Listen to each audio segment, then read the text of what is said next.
போல் பாக்கிய செல்வம் புவியில் இல்லையே. புவி நிரம்ப பொன் தந்தாலும் இப்பழிக்கு ஈடில்லையே.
தேவன் கோவில் மணியோசை கேட்டேன், இறைவன் இல்லம் விரைந்தே. ஜீவன் நல்கும் இறைவா. தந்தை மகன் தூயாவியாரின் பெயராலே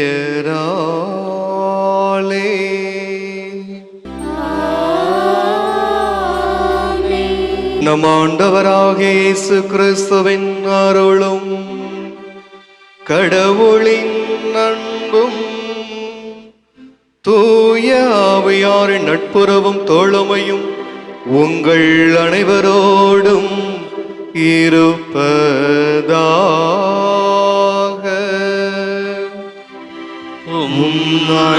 ஆன்மாவோடும் இருப்பதாக.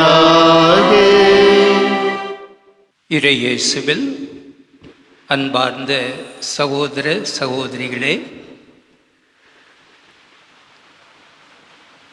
இன்றைய நாளில் சிறப்பாக பல்வேறு இடங்களிலிருந்து மாதா தொலைக்காட்சியின் வாயிலாக இறையருளை பெற்றுக்கொள்ள வந்திருக்கின்ற உங்களுக்காக திருத்தலத்தின் தந்தையர்கள் இறைஞ்சுகின்றார்கள்.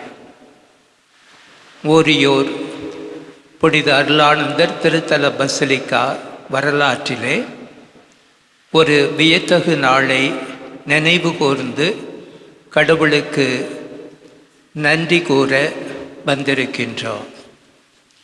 1947 ஆண்டு ஜூன் மாதம் 22ஆம் தேதி திருத்தந்தை 12ஆம் பயஸ் வத்திக்கானில் சிறப்புமிக்க வழிபாட்டு கொண்டாட்டத்தில் அருளாளரான அருளானந்தரை புனிதராக உயர்நிலைக்கு உயர்த்தினார். அந்த மாபெரும் சிறப்பு திருப்பலியில் பல்வேறு நாட்டவர்கள், சிறப்பாக போர்த்துகல் நாட்டிலிருந்து திரளானோர் கலந்து கொண்டார்கள். இந்திய திருநாட்டிலிருந்து அந்த திருப்பலிக்கு கலந்து கொள்ள சென்றவர்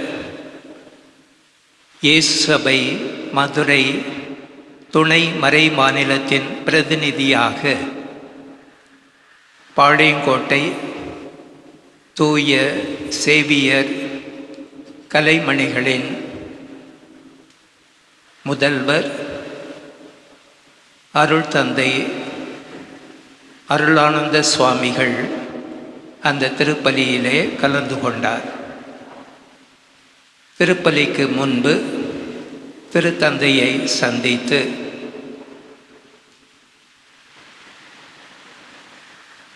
புனித அருளானந்தர் கழுமரம் ஏற்றப்பட்டு அவருடைய உடல் பறவைகளால் விலங்குகளால் தின்றழிக்கப்பட்டுவதற்கு உயர்த்தப்பட்ட அந்த மரத்திலிருந்து ஓர் அடியை திருத்தந்தைக்கு பரிசாக அளித்தார்.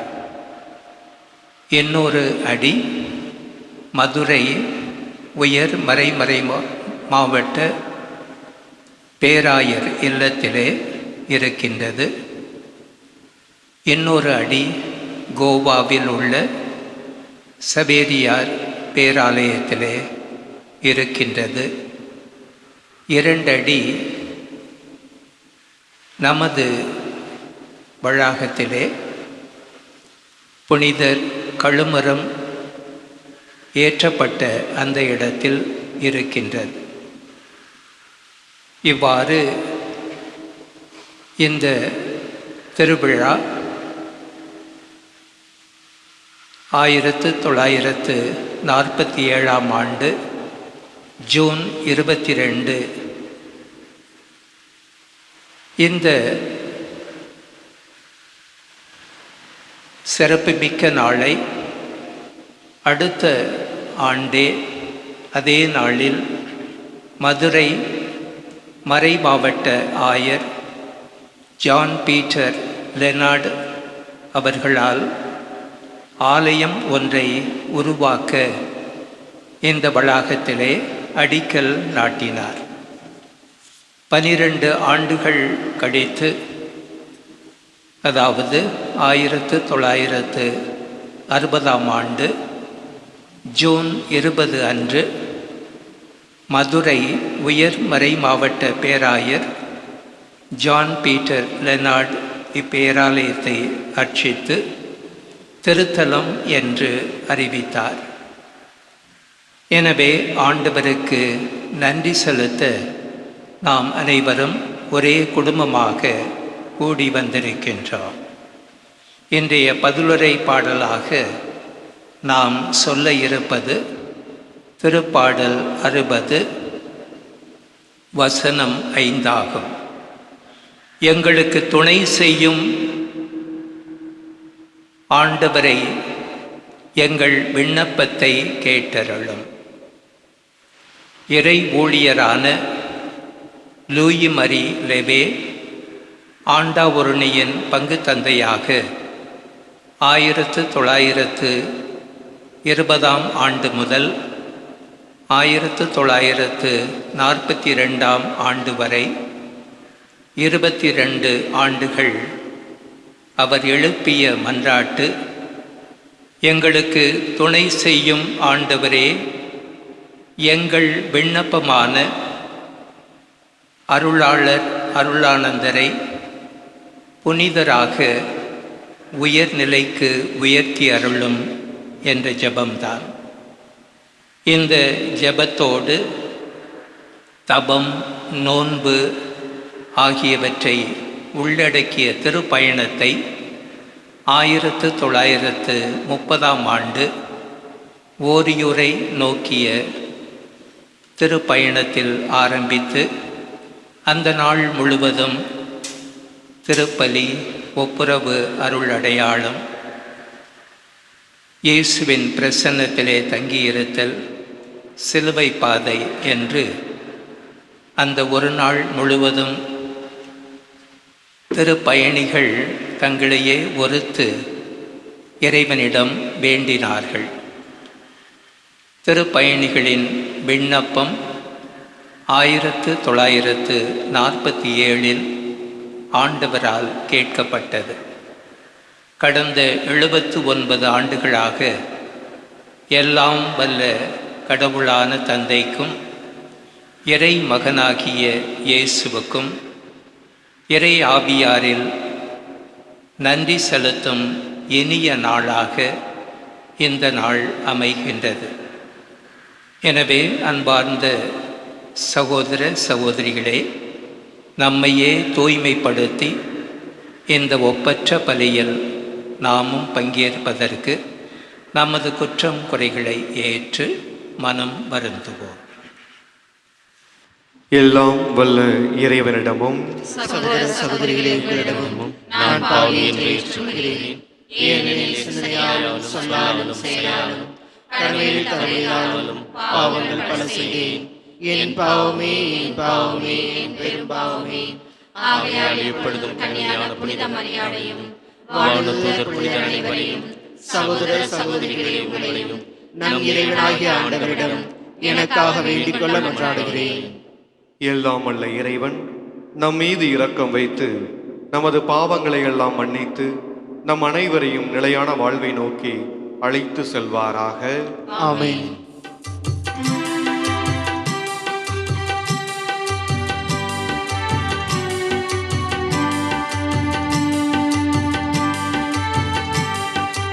ஆண்டவரே இரக்கமாயிரும். ஆண்டவரே இரக்கமாயிரும். கிறிஸ்துவே இரக்கமாயிரும். கிறிஸ்துவே இரக்கமாயிரும். ஆண்டவரே இரக்கமாயிரும். ஆண்டவரே இரக்கமாயிரும். இரக்கமாயிரும். மன்றாடுவோமாக. ஆண்டவரே, உம்மையே நம்பி உம்முடைய அன்பில் நிலைத்திருப்பவர்களை நீர் என்றும் கைவிடுவதில்லை.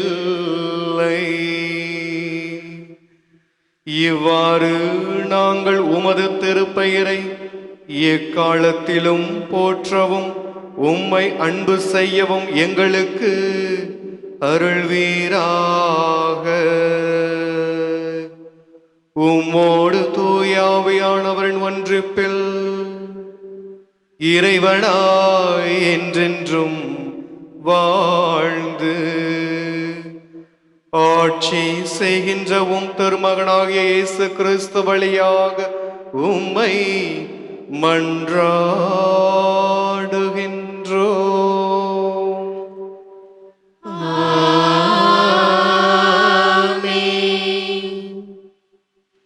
அரசர்கள் 2ஆம் நூலிலிருந்து வாசகம். அதிகாரம் 17. இறை திருவசனங்கள் 5 முதல் 8, 13 முதல் 15 மற்றும் 18 முடிய. அந்நாட்களில் அசீரியா மன்னன் நாடு முழுவதும் மேலும் படையெடுத்து சமாரியாவுக்கு வந்து அதை 3 ஆண்டு அளவு முற்றுகையிட்டான். ஒசேயா ஆட்சியேற்ற 9ஆம் ஆண்டில் அசிரியா மன்னன் சமாரியாவை கைப்பற்றி இஸ்ரேலரை அசிரியாவுக்கு நாடு கடத்தினான். அவர்களை அலகிலும் கோசானின் ஆபோர் நதிக்கரையிலும் மேதியர் நகரிலும் குடியேற்றினான். ஏனெனில் இஸ்ரேல் மக்கள் தங்களை எகிப்து நாட்டினின்றும் அந்நாட்டு மன்னன் பார்வோனின் கையினின்றும் விடுவித்திருந்த தங்கள் கடவுளான ஆண்டவருக்கு எதிராய் பாவம் செய்து வேற்று தெய்வங்களை தொழுது வந்தனர். மேலும் இஸ்ரேல் மக்கள் முன்னிலையிலிருந்து ஆண்டவர் விரட்டி எடுத்த வேற்றினத்தாரின் விதிமுறைகளின்படியும் இஸ்ரேல் அரசர்கள் புகுத்திய வழக்கங்களின் படியும் நடந்து வந்தனர். ஆயினும் ஆண்டவர் எல்லா இறைவாக்கினர் திருக்காட்சியாளர் மூலம் இஸ்ரேலுக்கும் யூதாவுக்கும் விடுத்திருந்த எச்சரிக்கை இதுவே: உங்கள் தீய வழிகளை விட்டு திரும்புங்கள். உங்கள் மூதாதையருக்கு நான் கட்டளையிட்டு என் அடியார்களாகிய இறைவாக்கினர் மூலம் நான் அறிவித்த திருச்சட்டத்தின்படி என் கட்டளைகளையும் நியமங்களையும் கடைபிடியுங்கள். ஆனால் அவர்களோ செவி கொடுக்கவில்லை. அவர்கள் மூதாதையர் தங்கள் ஆண்டவர் மீது நம்பிக்கை இழந்து பணிய மறுத்தது போல அவர்களும் வணங்கா கழுத்தர்களாக இருந்தனர். ஆண்டவரின் நியமங்களையும் தங்கள் மூதாதையரோடு அவர் செய்திருந்த உடன்படிக்கையையும் தங்களுக்கு அவர் விடுத்திருந்த எச்சரிக்கைகளையும் புறக்கணித்து வீணானவற்றை பின்பற்றி வீணராயினர். வேற்றினத்தாரை பின்பற்றலாகாது என்று ஆண்டவர் இட்ட கட்டளைக்கு மாறாக தங்களை சூழ்ந்திருந்த அவர்களை பின்பற்றி நடந்தனர். எனவே ஆண்டவர் இஸ்ரேலின் மேல் மிகவும் சினமுற்று அவர்களை தம் திருமுனின்று தள்ளிவிட்டார். யூதா குலத்தார் மட்டுமே எஞ்சியிருந்தனர். ஆண்டவரின் அருள்வாக்கு. இறைவனுக்கு நன்றி. திருப்பாடல் 60.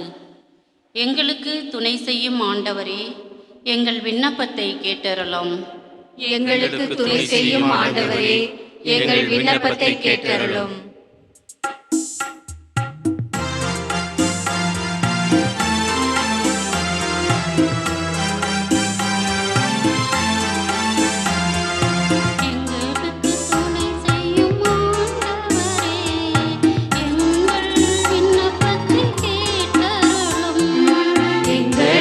துணை செய்யும் ஆண்டவரே, எங்கள் விண்ணப்பத்தை கேட்டருளும்.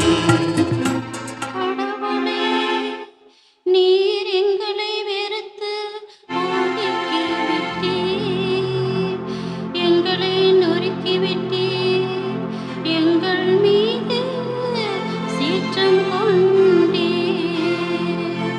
இப்பொழுதோ எங்களை நோக்கி திரும்பி அருளும். இப்பொழுதோ எங்களை நோக்கி திரும்பி அருளும். எங்களுக்கு துணை செய்யும் ஆண்டவரே, எங்கள் விண்ணப்பத்தை கேட்டருளும்.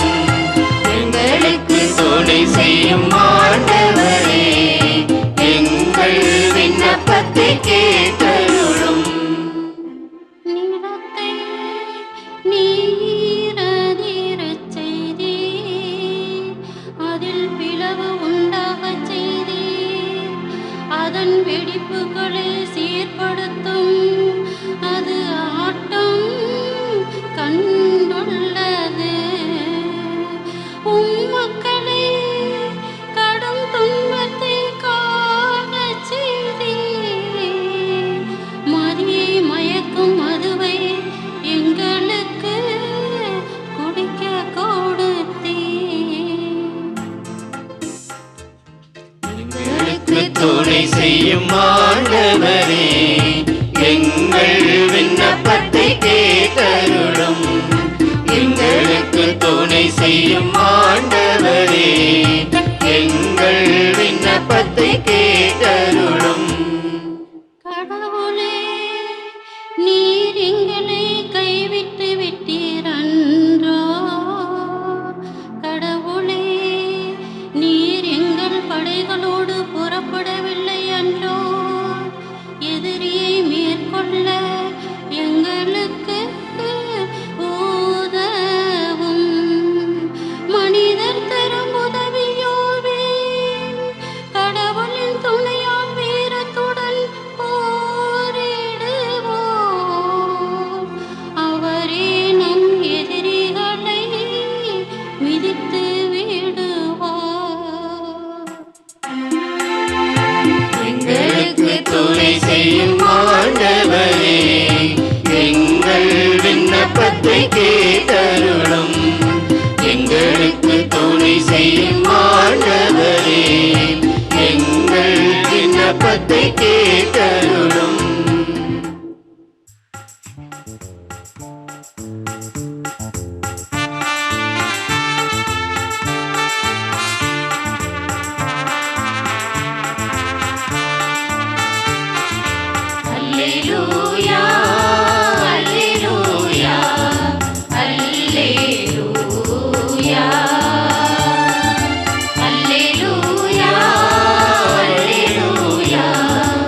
கடவுளுடைய வார்த்தை உயிருள்ளது,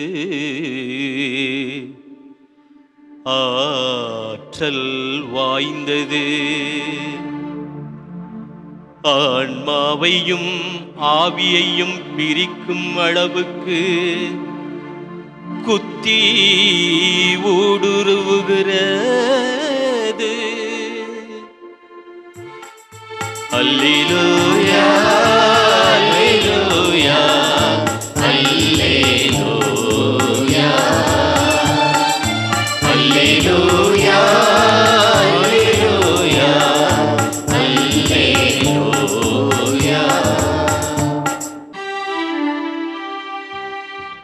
ஆண்டவர் உங்களோடு இருப்பாராக. ஆன்மாவோடும் இருப்பாராக. மத்தேவு எழுதிய தூய நற்செய்தியிலிருந்து வாசகம். ஆண்டவரே, மாட்சி உமதே. அதிகாரம் 7, இறை வார்த்தைகள் 1 முதல் 5 முடிய. அக்காலத்தில் இயேசு தம் சீடரை நோக்கி கூறியது: பிறர் குற்றவாளிகள் என தீர்ப்பு அளிக்காதீர்கள், அப்போதுதான் நீங்களும் தீர்ப்புக்கு உள்ளாக மாட்டீர்கள். நீங்கள் அளிக்கும் தீர்ப்பையே நீங்களும் பெறுவீர்கள். நீங்கள் எந்த அளவையால் அளக்கிறீர்களோ அதே அளவையாலே உங்களுக்கும் அளக்கப்படும். உங்கள் கண்ணில் இருக்கும் மரக்கட்டையை பார்க்காமல் உங்கள் சகோதரர் அல்லது சகோதரியின் கண்ணில் இருக்கும் துரும்பை நீங்கள் கூர்ந்து கவனிப்பதேன்? அல்லது அவரிடம் உங்கள் கண்ணிலிருந்து துரும்பை எடுக்கட்டுமா என்று எப்படி கேட்கலாம்? இதோ உங்கள் கண்ணில்தான் மரக்கட்டை இருக்கிறது. வெளிவேடக்காரரே, முதலில் உங்கள் கண்ணிலிருந்து மரக்கட்டையை எடுத்தெறியுங்கள். அதன்பின் உங்கள் சகோதரர் அல்லது சகோதரியின் கண்ணிலிருந்து துரும்பை எடுக்க உங்களுக்கு தெளிவாய் கண் தெரியும். ஆண்டவரின் அருள்வாக்கு. கிறிஸ்துவே, உமக்கு புகழ். அன்பார்ந்த இறை மக்களே, கிறிஸ்துவில் நாம் பார்வை பெற்றிட என்ற மைய சிந்தனையை அடிப்படையாக கொண்டு இன்றைய இறை வார்த்தையை சிந்திப்போம். ஒரு தாய் தன் மகனை அழைத்து கொண்டு காந்திகளிடம் வந்து, ஐயா, என் மகன் அதிகமாக இனிப்பு சாப்பிடுகிறார், அவனுக்கு அறிவுரை கூறுங்கள் என்று கூறினாராம். உடனே காந்தியடிகள் சொன்னாராம், 1 வாரம் கழித்து என்னை வந்து பாருங்கள் என்று அவரை அனுப்பி வைத்தாராம். 1 வாரம் கழித்து அந்த தாயும் மகனும் காந்தியடிகளை வந்து பார்த்தார்கள். காந்தியடிகள் அந்த தாயினுடைய மகனை பார்த்து, தம்பி, இனிப்பு அதிகம் சாப்பிடாதே என்று ஒரே வாக்கியத்தில் அறிவுரை கூறி முடித்து விட்டார். இதை பார்த்த அந்த தாய், எதற்காக 1 வாரம் கழித்து இந்த ஒரு வாக்கியத்தை சொல்ல நீங்கள் என்னை அழைத்தீர் என்று கேட்டார். உடனே காந்தியடிகள் சொன்னாராம், நானே அதிகமாக சர்க்கரை சாப்பிடுவேன், நான் எப்படி அவருக்கு அறிவுரை கூற முடியும்? எனவே இந்த 1 வாரம் அந்த அவகாசத்தை எடுத்துக்கொண்டு முழுமையாக சர்க்கரை சாப்பிடுவதை குறைத்து கொண்டேன். எனவே இப்போதுதான் அவருக்கு நான் அறிவுரை வழங்க தகுதியாக உள்ளேன் என்று கூறினாராம். ஆம் அன்பர்களே, குழந்தைகளுக்கு நாம் பொதுவாக அறிவுரை வழங்குவது உண்டு. அவ்வாறு அறிவுரை வழங்கும்போது அவர்கள் நம்மிடம் எழுப்பும் 2 கேள்விகள் எப்போதுமே நமக்கு ஒரு தூண்டுதலை கொடுக்கும். ஏனென்றால் நாம் அவர்களிடம் இதை செய்யாதே என்று சொல்வோம். ஆனால் அவர்கள் நம்மிடம் கேட்பார்கள், நீங்கள் ஏன் அதை செய்கிறீர்கள் என்று.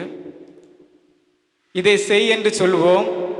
அவர்கள் நம்மிடம் கேட்பார்கள், இதை ஏன் நீங்கள் செய்யவில்லை என்று கேட்பார்கள். நாம் நம் குழந்தைகளுக்கு ஒரு முன்மாதிரியாக இருப்பதில்லை. அவர்களிடம் ஒரு குறைகளை சுட்டி காட்டி திருத்த சொல்வோம். ஆனால் அவர்கள் பார்த்ததிலிருந்து நமக்கு கேள்வியை கேட்பார்கள். இதைதான் இயேசுவும் இன்று நம்மிடம் கேட்கிறார். உங்கள் கண்ணில் இருக்கும் மரக்கட்டையை பார்க்காமல் உங்கள் சகோதரர் சகோதரியின் கண்ணில் இருக்கும் துரும்பை பார்ப்பது ஏன் என்று நம்மிடம் கேட்கிறார். இதற்கு ஒரு சிறந்த உதாரணம் தாவீது. நாத்தான் தாவீது மன்னிடம் வந்து ஒரு நிகழ்வை கூறுகிறார். ஒரு பெரிய செல்வந்தர் இருந்தார். அவருக்கு நிறைய செல்வங்கள் இருந்தது. அந்த செல்வங்களில் நிறைய ஆடுகள் மாடுகள் எல்லாம் இருந்தன. அவரை பார்க்க ஒரு வழிப்போக்கர் வருகிறார்.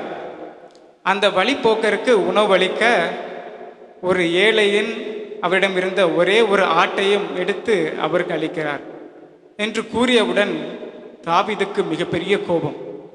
அவன் சாக வேண்டும் என்று மிக கோபமாக கூறுகிறார். உடனே நாத்தான் இறைவாக்கிறார் அவரிடம் சொல்லுகிறார், அந்த செல்வந்தர் நீர்தான், அந்த கொலை செய்யப்பட வேண்டியவர் நீர்தான் என்று கூறுகிறார். ஏனெனில் நீர் உரியாவின் மனைவியை உனது மனைவியாக்கி கொண்டீர் என்று கூறுகிறார். உடனே தாவீது மனம் வருந்தி கடவுளிடம் மன்னிப்பு கேட்கிறார். நம்மிலும் இந்த தாவீதின் மனநிலை அதிகமாக உள்ளது. இதை நாம் அன்றாட வாழ்க்கையில் பார்க்கிறோம். இணையதளங்களில் ஏதாவது ஒருவரை பற்றி தவறாக கூறிவிட்டால் போதும், அந்த செய்தி உண்மையா பொய்யா என்று பார்க்காமல் அதை பற்றி இவருக்கு கண்டிப்பாக தண்டனை வழங்க வேண்டும், அவரை தூக்கிலிட வேண்டும், அவர் சட்டத்தின் முன்பாக கொண்டு வரப்பட வேண்டும் என்று மிக ஆதகமாக கூறுகிறோம். ஆனால் உண்மையா பொய்யா என்று நாம் அறிவதில்லை. மிக விரைவாக தீர்ப்பளித்து விடுகிறோம். ஆனால் இயேசு ஒரு குறையானவரை, ஒரு குற்றவாளியை குறையை பார்க்கும்போது எவ்வாறு தீர்ப்பளித்தார் என்பதை நாம் இன்று பார்க்க வேண்டும். அதற்கு ஒரு 3 உதாரணங்களை பார்க்கலாம். ஒன்று, யோவான் நற்செய்தி 8ஆம் அதிகாரத்திலே பார்க்கும் விபச்சாரத்தில் விடுபட்ட பெண். விபச்சாரத்தில் விடுபட்ட பெண்ணை மறைநூல் அறிஞரும் பரிசேயரும் இயேசுவிடம் கொண்டு வந்து மோசேயின் சட்டப்படி இவளை கல்லால் எறிந்து கொல்ல வேண்டும் என்று கூறுகிறார்கள். உடனே ஆண்டவர் அவளிடம் சொல்லுகிறார், உங்களில் பாவம் செய்யாதவர் முதலில் இப்பெண் மீது கல் எறியட்டும் என்று கூறுகிறார். இவ்வாறு கூறி அங்கு அந்த பெண்ணை அவர் விடுவிக்கிறார். மறுபடியும் இயேசு நிமிர்ந்து பார்த்து அந்த பெண்ணிடம், யாரும் உனக்கு தீர்ப்பு அளிக்கவில்லையா என்று கேட்கிறார். அந்த பெண், யாரும் எனக்கு தீர்ப்பு அளிக்கவில்லை என்று கூறுகிறார். ஆண்டவர் மறுபடியும், நானும் உனக்கு தீர்ப்பளிக்கவில்லை, நீ போ, இனிமேல் பாவம் செய்யாதே என்று கூறுகிறார். இதே போல சக்கேவனுடைய வாழ்க்கையிலும் பார்க்கிறோம். சக்கேவு ஒரு பாவி, வரி தண்டுபவர் ஒரு பாவி என்று அறியப்பட்டார். ஆனால் இயேசு அவரை பார்த்தவுடன், நான் உன் வீட்டில் தங்க வேண்டும் என்று அவரை அரவணைத்துக் கொள்கிறார். ஊதாரி மைந்தர் ஓமேலே செல்வங்களை எல்லாம் அழித்து, தன் தந்தையின் செல்வங்களை எல்லாம் அழித்த மகன் திரும்பி வந்தவுடன் அந்த தந்தை அவரை மனமார்ந்து அரவணைத்துக் கொள்கிறார். ஆண்டவரே, இந்த நிகழ்ச்சிகள் எல்லாம் நமக்கு என்ன சொல்கிறது என்றால், நாம் மற்றவர்களின் குறைகளை பார்த்தோம். ஆனால் கடவுள் நமக்கு சொல்கிறார், நீங்கள் குறைகளை பார்க்க வேண்டாம், என்னை பாருங்கள், நான் எதற்காக இந்த உலகிற்கு வந்தேன் என்று நம்மிடம் சொல்லுகிறார். நான் எதற்காக இந்த உலகத்திற்கு வந்தேன்? கடவுளின் அன்பை மக்களுக்கு வெளிப்படுத்த, கடவுளின் இரக்கத்தை நான் அவர்களுக்கு வழங்க, இதனால் அவர்கள் மறுபடியும் வாழ்வு பெற வேண்டும் என்றே சொல்கிறார். நம் வீடுகளில் நம் குழந்தைகள், நம்முடைய மனைவிகள், நம்முடைய கணவர்கள் ஏதாவது ஒரு தவறு செய்தால் போதும், அதை சுட்டி காட்டிக் கொண்டே இருப்போம். அந்த தவறை சுட்டிக்காட்டி அவர்களை புண்படுத்துவோம். அந்த புண்படுத்தின் வழியாக நாமும் புண்படுவோம். இவ்வாறு நம்முடைய ஆற்றலை வீணாக செலவழிக்கிறோம். இதே தான் இன்றைய முதல் வாசகம் வசனம் 15 மிக அருமையாக கூறுகிறார். வீணானவற்றை செய்து வீணாய் ஆனார்கள் என்று சொல்கிறார். அன்பார்ந்தவர்களே, இறை வாக்கினர்கள் சொன்னவற்றை அவர்கள் இஸ்ரேல் மக்கள் கேட்கவில்லை. ஆனால் அவர்கள் தாண்டோதிதமாக வாழ்ந்தார்கள். அதனால் அசிரியா மன்னனுக்கு அடிமைப்பட்டு போனார்கள். இன்று நாமும் பலவற்றுக்கு அடிமைப்பட்டுள்ளோம். நமது கோபத்திற்கு அடிமைப்பட்டுள்ளோம், பொறாமைக்கு அடிமைப்பட்டுள்ளோம், பிறரை பற்றி குறை கூறுவதில் நாம் அடிமைப்பட்டுள்ளோம். இதிலின்று நாம் விடுதலை பெற வேண்டும். இதிலின்று நாம் விடுதலை பெறும்போது கிறிஸ்துவில் நாம் பார்வை பெறுகிறோம். நாம் மற்றவரை குறை சொல்லும் முன் உங்களுக்கு பாவம் செய்யாதவர் முதலில் கல்லெறியட்டும் என்ற இயேசுவின் வார்த்தை நம் உள்ளங்களில் வரட்டும். பிறரை தாழ்த்துவதை தவிர்த்து கிறிஸ்துவை போல அவர்களை உயர்த்துவோம். நம் கண்கள் பிறரின் குறைகளை தேடாமல் அவர்களின் தேவைகளை தேடட்டும். நம் காதுகள் புறங்குறுதலை கேட்காமல் எளியோரின் அழுகுரலை கேட்கட்டும். நம்முடைய புனிதரும் இந்திய நாட்டிற்கு வரும்போது குறை என்றும் எதுவும் இல்லாமல் இல்லை, நிறைய குறைகள் இருந்தது. ஆனால் அவர்கள் நமது திருச்சபையை கட்டி எழுப்பியது கடவுளின் அன்பால், கிறிஸ்துவின் தியாகத்தால், தூயாவின் துணையால். நாமும் மூவர் இறைவனின் துணை வேண்டி நம்முடைய திருச்சபையை குறைகளை நிவர்த்தி செய்வதன் வழியாக அல்ல, கடவுளின் அன்பால், கிறிஸ்துவின் மீட்பால், அவருடைய தியாகத்தால், தூயாவின் துணையால் நாம் திருச்சபையை கட்டி எழுப்புவோம். எழுந்து நின்று நம்மிடம் இருக்கக்கூடிய நமது தேவைகளை, விண்ணப்பங்களை நம் ஆண்டவரிடம் எடுத்துரைப்போம். தூய ஆவியாரின் கொடைகளால் வழிநடத்தப்படும் நமது திருத்தந்தை, ஆயர்கள், குருக்கள் மற்றும் துறவிகள் அனைவரும் புனித அருளானந்தரை போல எவ்வித தடைகளுக்கும் அஞ்சாமல் நற்செய்தியை துணிவோடு அறிவிக்கும் தியாக உள்ளத்தை பெற வேண்டும் என்று இறைவா உம்மை மன்றாடுகின்றோம். ஆண்டவரே, எங்கள் மன்றாட்டை கேட்டருளும். திருப்பலியை மாதா தொலைக்காட்சி வழியாக கண்டு ஆசீர்வாதம் பெறும் உலகெங்கும் உள்ள நல்ல இதயங்களுக்காக மன்றாடுகின்றோம். இந்த நற்செய்தி ஊடக பணி இன்னும் பல கோடி மக்களை சென்றடையவும், இதன் வழியாக பல்லாயிரக்கணக்கான குடும்பங்கள் அமைதியையும் கண்டடைய வேண்டும் என்று இறைவா உம்மை மன்றாடுகின்றோம். ஆண்டவரே, எங்கள் மன்றாட்டை கேட்டருளும். புனித அருளானந்தரின் பாதம் பட்ட புனித பூமியிலும் அவரது திருத்தலத்திலும் கூடி ஜெபிக்கும் மற்றும் இந்த ஒளிப்பதிவில் பங்கேற்கும் விசுவாசிகள் யாவரையும் ஆசீர்வதியும். புனிதரின் பரிந்துரையால் எங்கள் குடும்பங்களில் விசுவாசமும் இறைபக்தியும் பெருகிட வேண்டும் என்று இறைவா உம்மை மன்றாடுகின்றோம். ஆண்டவரே, எங்கள் மன்றாட்டை கேட்டருளும். உலகெங்கும் நோய் நொடிகள், வறுமை, மனக்கவலைகளோடு உம்மை நோக்கி கதரும் மாதா தொலைக்காட்சி நேயர்கள் மற்றும் நோயாளிகள் யாவருக்கும் இந்த திருப்பலியின் வழியாக தெய்வீக சுகமும் விடிவும் கிடைக்க வேண்டும் என்று இறைவா உம்மை மன்றாடுகின்றோம். ஆண்டவரே, எங்கள் மன்றாட்டை கேட்டருளும்.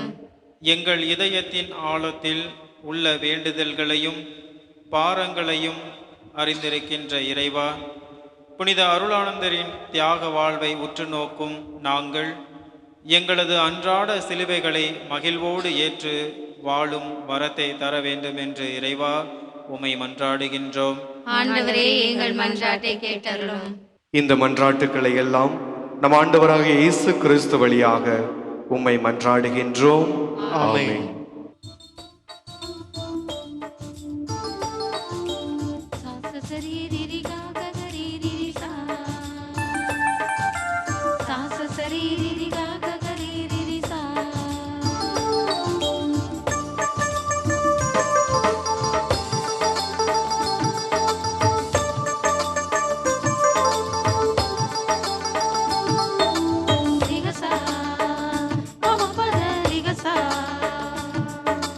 ரிகசா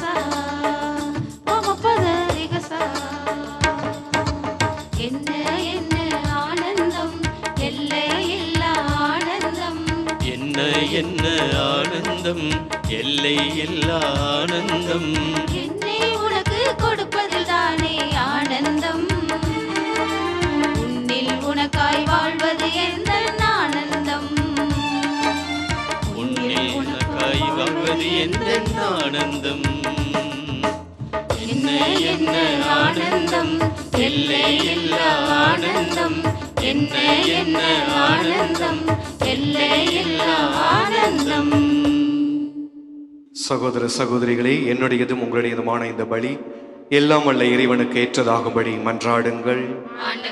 திருப்பெயரின் புகழ்ச்சிக்காகவும் ஆட்சிக்காகவும் நமது நன்மைக்காகவும் புனித திரு அவை அனைத்து நலனுக்காகவும் உமது கையிலிருந்து பலியை ஏற்றுக்கொள்வாராக. ஆண்டவரே, எங்களை உம்மோடு ஒப்புரவாக்கும் இப்புகழ்ச்சி பலியை ஏற்றருள உம்மை வேண்டுகின்றோம். அதனால் நாங்கள் தூயோராக்கப்பட்டு உமது மகிழ்வுக்கும் எங்கள் மனங்களில் காணிக்கைகளை உமக்கு அளித்திட அருள்வீராக. எங்கள் ஆண்டவராகிய கிறிஸ்து வழியாக உம்மை மன்றாடுகின்றோம்.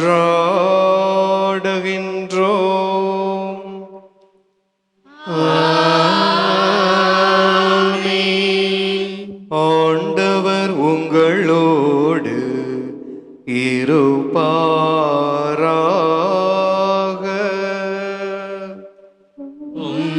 ஆன்மாவோடும் இருப்பாராக. இதை எங்களை மேலே எழுப்புங்கள். ஆண்டவரிடம் எழுப்பியுள்ளோம். நம் இறைவனாகிய ஆண்டவருக்கு நன்றி கூறுவோம். அது தகுதியும் நீதியும் ஆனது. ஆண்டவரே, தூயவரான தந்தையே, என்றும் உள்ள எல்லாம் வல்ல இறைவா,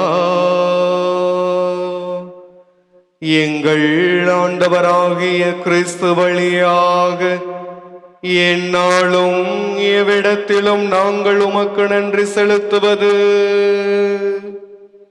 மெய்யாகவே தகுதியும் நீதியும் ஆகும். எங்கள் கடமையும் மீட்புக்குரிய செயலுமாகும். கிறிஸ்துவின் இறப்பினை நாங்கள் அன்போடு கொண்டாடுகின்றோம். உயிர்ப்பினை உயிராற்றலுள்ள நம்பிக்கையோடு அறிக்கையிடுகின்றோம். மாட்சியுடன் அவர் மீண்டும் வருவார் என உறுதியோடு எதிர்நோக்கி இருக்கின்றோம். ஆகவே புனிதர் வானதூதர் அனைவரோடும் சேர்ந்து நாங்கள் உம்மை புகழ்ந்து ஏத்தி முடிவின்றி பாடுவதாவது: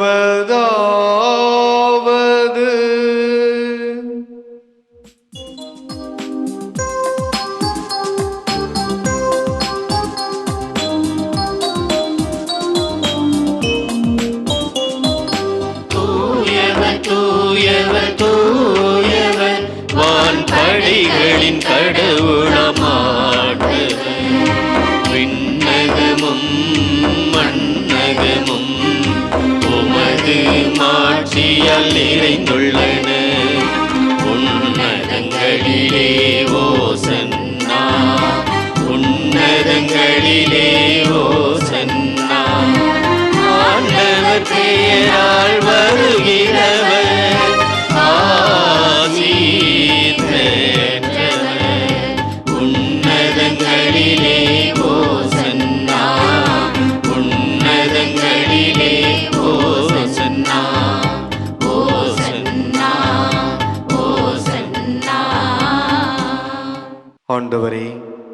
நீர் மெய்யாகவே தூயவர், தூய்மை அனைத்துக்கும் ஊற்று. ஆகவே உம்முடைய ஆவியை பொழிந்து இக்காணிக்கைகளை தூய்மைப்படுத்த உம்மை வேண்டுகின்றோம். இவ்வாறு எங்கள் ஆண்டவர் இயேசு கிறிஸ்துவின் உடலும் இரத்தமுமாக எங்களுக்கு இவை மாறுவனவாக.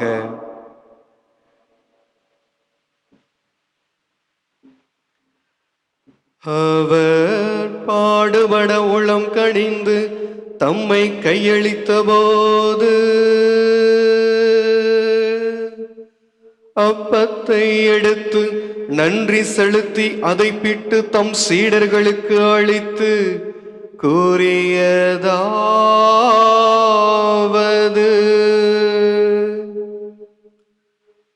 அனைவரும் இதிலிருந்து பெற்று உண்ணுங்கள், ஏனெனில் இது உங்களுக்காக கையளிக்கப்படும் என் உடல்.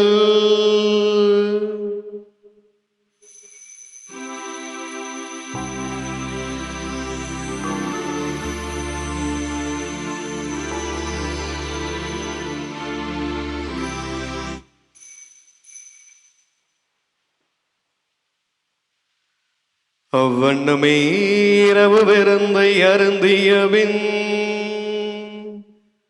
கிண்ணத்தையும் எடுத்து மீண்டும் உமக்கு நன்றி கூறி தம் சீடர்களுக்கு அளித்து அவர் கூறியதாவது,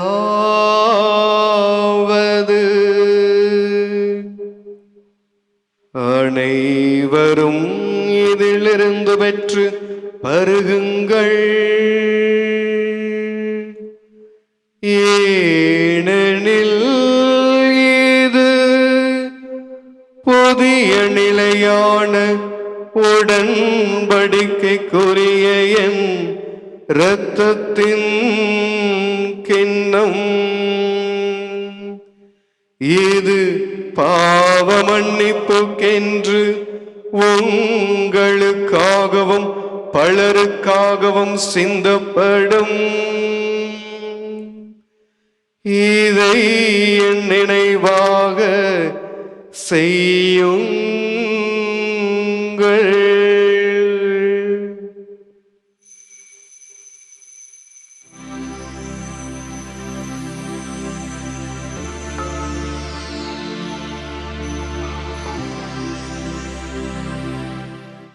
நம்பிக்கையின் மறைபொருள், ஆண்டவரே, நீர் வருமளவும் உமது இறப்பினை அறிக்கையிடுகின்றோம்,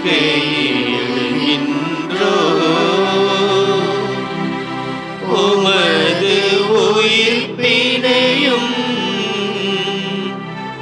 எடுத்துரைக்கின்றோம். ஆகவே ஆண்டவரே, நாங்கள் கிறிஸ்துவின் இறப்பினையும் உயிர்ப்பினையும் நினைவு கூர்ந்து வாழ்வதரும் அப்பத்தையும் மீட்பளிக்கும் கிண்ணத்தையும் உமக்கு ஒப்புக் கொடுக்கின்றோம்.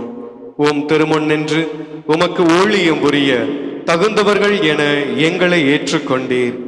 எனவே உமக்கு நன்றி செலுத்துகின்றோம். மேலும் கிறிஸ்துவின் உடலிலும் இரத்தத்திலும் பங்கு கொள்ளும் எங்களை தூய ஆவியார் ஒன்று சேர்க்க வேண்டும் என உம்மை தாழ்மையுடன் மன்றாடுகின்றோம். ஆண்டவரே, உலகெங்கும் பரவியிருக்கும் உம் திரு அவையை நினைவு கூர்ந்தருளும். எங்கள் திருத்தந்தை லியோ, எங்கள் ஆயர் ஆனந்தம், எல்லா திருநிலையினர் ஆகிய அனைவரோடும் உமது திரு அவை அன்பில் நிறைவு பெற செய்தருளும். மேலும் உயிர்த்தெழும் எதிர்நோக்குடன் துயில் கொள்ளும் எங்கள் சகோதரர் சகோதரிகளையும் இறந்தோர் அனைவரையும் இரக்கத்துடன் நினைவு கூர்ந்து உமது திருமுக ஒளியினுள் ஏற்றருளும். எங்கள் அனைவர் மீதும் இரக்கமாயிரும். கடவுளின் கன்னித்தாயான புனித மரியா, அவருடைய கணவரான புனித யோசேப்பு, புனித திருத்தூதர்கள், எங்களுடைய பாதுகாவலரும் அரைசாட்சியுமான புனித அருளானந்தர், இவ்வுலகில் உமக்கு உகந்தவராயிருந்தோர் ஆகிய புனிதர் அனைவருடனும் நாங்கள் நிலை வாழ்வில் பங்கு கொள்ளும் தகுதி பெற்று திருமகன் இயேசு கிறிஸ்து வழியாக உம்மை புகழ்ந்தேத்தும் வரமருள உம்மை மன்றாடுகின்றோம். இவர் வழியாக இவரோடு இவரில்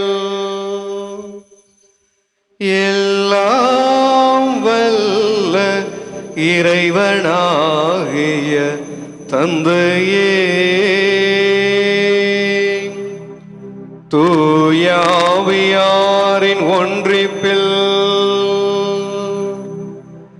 எல்லா புகழும் மாட்சியும் என்றென்றும் உமக்கு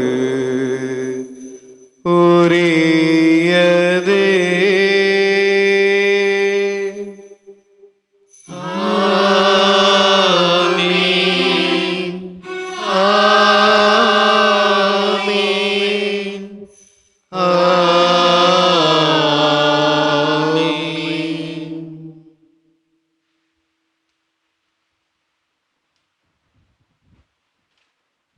மீட்பரின் கட்டளையால் கற்பிக்கப்பட்டு தேவ வடிப்பினையால் பயிற்சி பெற்ற நாம் அனைவரும் இணைந்து பாடுவோம்.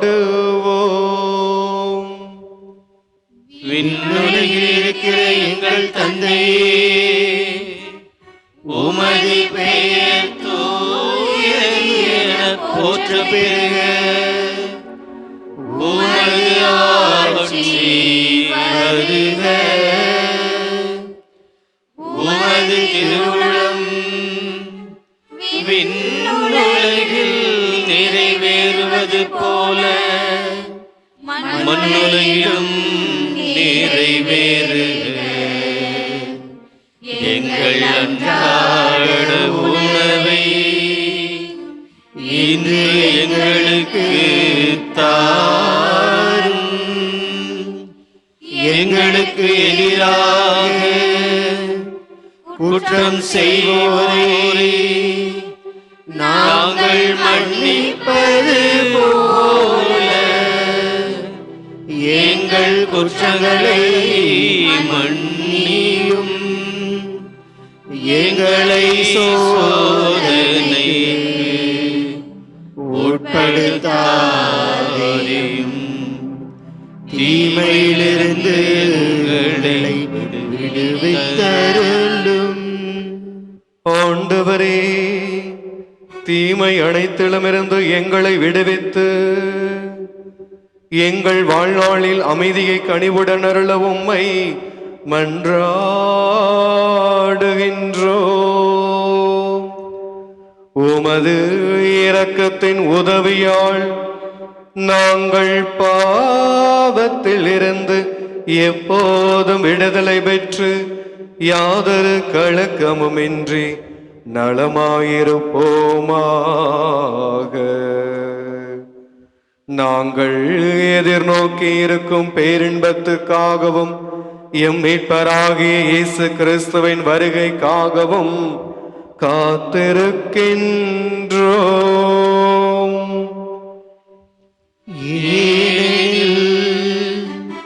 ஆட்சியும் வல்லமையும் மாட்சியும் என்றென்றும் உமதே. ஆண்டவரே இயேசு கிறிஸ்துவே, அமைதியை உங்களுக்கு விட்டு செல்லுகின்றேன், என் அமைதியையே உங்களுக்கு அளிக்கின்றேன் என்று உம் திருத்தூதர்களுக்கு மொழிந்தீரே. எங்கள் பாவங்களை பாராமல் உமது திரு அவையின் நம்பிக்கையை கண்ணோக்கி உமது திருவுளத்திற்கு ஏற்ப அதற்கு அமைதியையும் ஒற்றுமையையும் அளித்தருள்வீராக.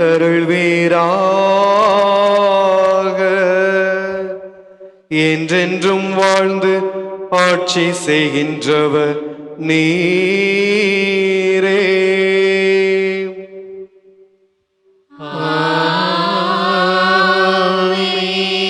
ஆண்டவர் உங்களோடு இருப்பாராக. உம்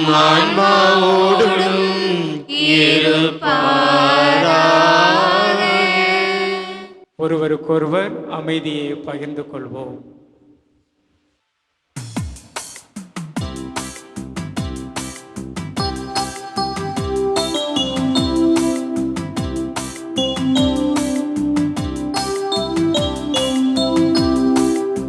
உலகின் பாவம் போக்கும் இறைவனின் செம்மறியே, எம்மேல் இரக்கம் வையும். உலகின் பாவம் போக்கும் இறைவனின் செம்மறியே, எம்மேல் இரக்கம் வையும். உலகின் பாவம் போக்கும் இறைவனின் செம்மறியே, எமக்கு அமைதி அருளும். எமக்கு அமைதி அருளும். இதோ இறைவனின் செம்மறி, இவரே உலகின் பாவங்களை எல்லாம் போக்குகிறவர். இந்த செம்மறியின் விருந்துக்கு அழைக்க பெற்ற நாம் ஒவ்வொருவரும் பேறு பெற்றோர். ஆண்டவரே, நீர் இல்லத்தில் எழுந்தருள நான் தகுதியற்றவன், ஆனால் ஒரு வார்த்தை மட்டும் சொல்லியருளும், எனது ஆன்மா நலமடையும். என் தேடல் நீ, என் தேவனே, நீயின்றி என் வாழ்வு தடுமாறுதே. உன்னை மனம் தேடுதே, நீ வழிகாட்டுமே.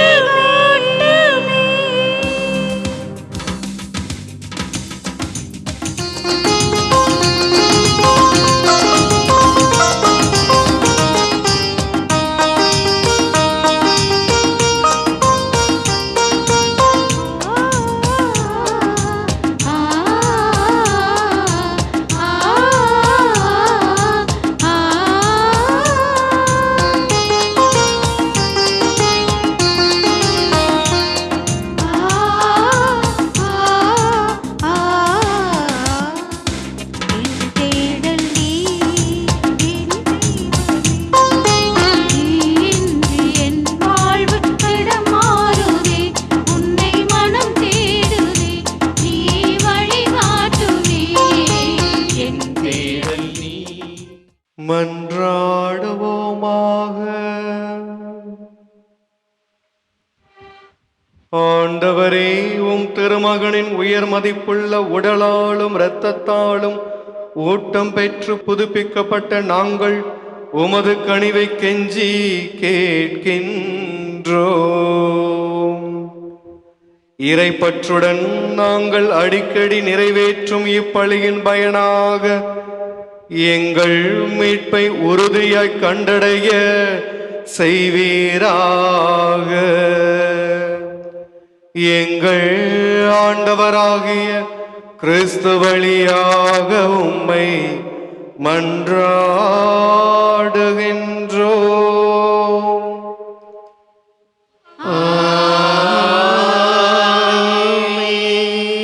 ஆண்டவர் உங்களோடு இருப்பாராக. ஆன்மாவோடும் இருப்பாராக. எல்லாம் வல்ல இறைவன் தந்தை, மகன், தூய ஆவியார் உங்களை ஆசீர்வதிப்பாராக.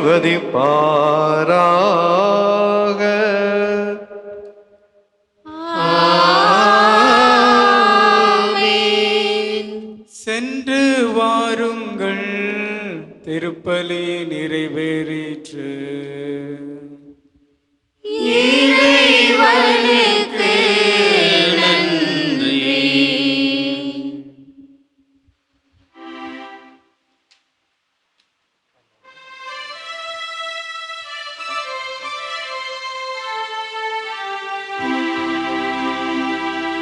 தந்தனனா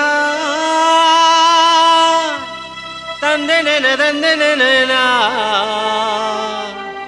தந்த தந்தனனா தந்தனன தந்தனனா தந்தனன தந்தனனா தந்தனன தந்தனனா.